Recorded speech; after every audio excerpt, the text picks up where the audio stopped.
A Florida teenager now faces felony charges for the recent hack of celebrity Twitter accounts, netting him more than $100,000 in Bitcoin in just one day. Accounts of Bill Gates, Barack Obama, Elon Musk, Kanye West, and others sent out messages requesting Bitcoin and promising to return double what anyone sent. Graham Clark was arrested Friday in Tampa. He's now facing 30 felonies, including organized fraud. Authorities say as a cryptocurrency, Bitcoin can be really difficult to track. Katie Johnston for CBSMiami.com. Now let's get to a news alert that captured the country's attention. Investigators say a Tampa teen was the mastermind behind a massive Twitter hack, breaking into accounts for former President Barack Obama and SpaceX founder Elon Musk. 10 Tampa Bay's Angelina Salcido shows you how he got inside and what he did with those hacked accounts.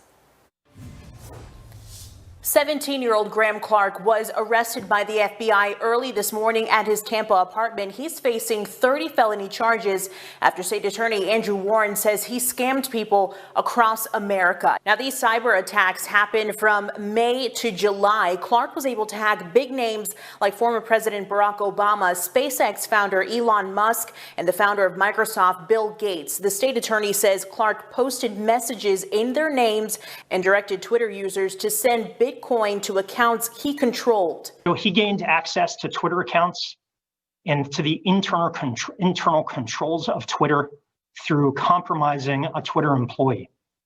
He sold access to those accounts.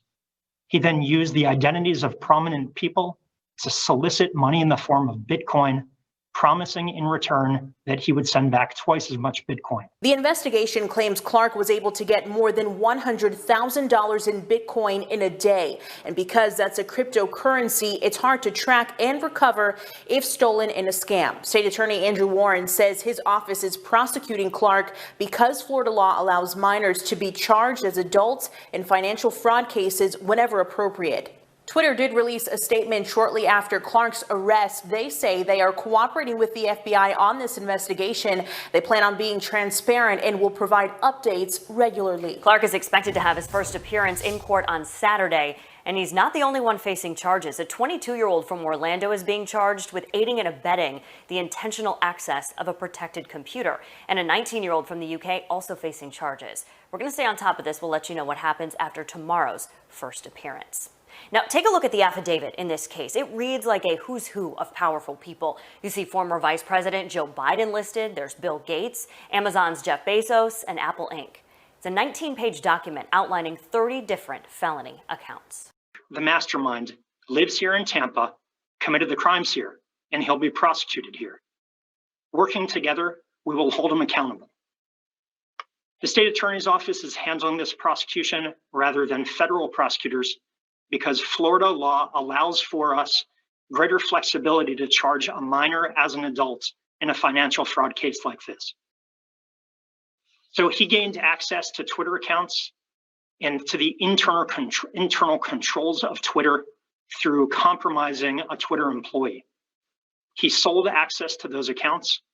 He then used the identities of prominent people to solicit money in the form of Bitcoin, promising in return that he would send back twice as much Bitcoin.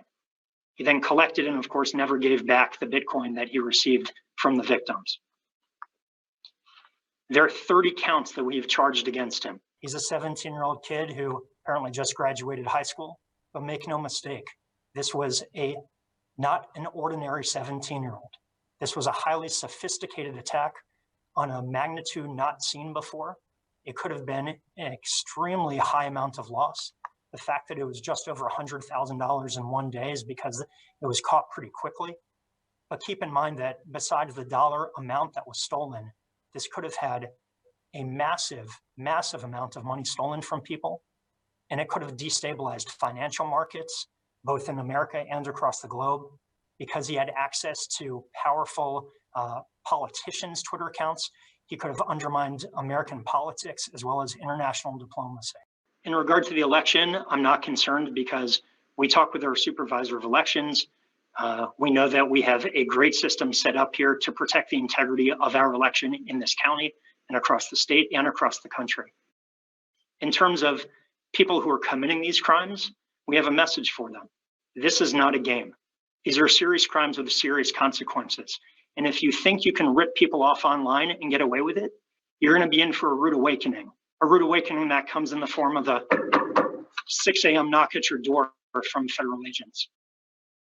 Scamming people out of their hard-earned money is always wrong. And whether you're taking advantage of them in person or online by stealing cash or cryptocurrency, it's fraud, it's illegal, and you won't get away with it.